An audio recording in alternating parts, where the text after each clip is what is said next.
अस्सलाम वालेकुम जी, क्या हाल है। उम्मीद करता हूँ खैरियत से होंगे।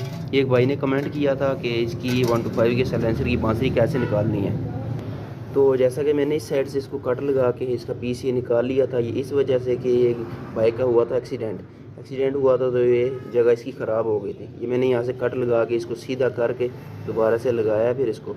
तो आपने जो है ये अंदर वाली साइड से इसको कट लगा लेना है। किसी भी वेल्डिंग वाले के पास चले जाना है आपने, यहाँ से ये कट लगा के ये पीस 3 जगह से आपने कट लगाना है। इसको फोल्ड कर लेना है बैक साइड पे। जब ये कट लगा के आपने इसको खोल लेना है। खोलने के बाद ये यहाँ से जहाँ पे ये पतरी लगी होती है, ये यहाँ पे आपने ये इतना सा कट लगाना है।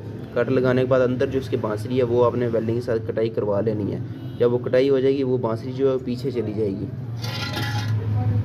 यहाँ पे जब आ जाएगी बांसुरी तो आपने 2 पीस करके उसके बांसुरी के वो पीस निकाल लेने हैं और दोबारा इसको भी आपने फोल्ड करके वेल्ड करवा लेना है। तो जो यहाँ पे कट लगाएंगे इसको भी आपने फोल्ड करके वेल्ड करवा लेना है। तो मज़ीद ऐसी बाइक की मॉडिफिकेशन साइलेंसर ब्रैकेट की वीडियो देखने के लिए मेरे टिकटॉक अकाउंट को फॉलो कर लें, लाइक करें।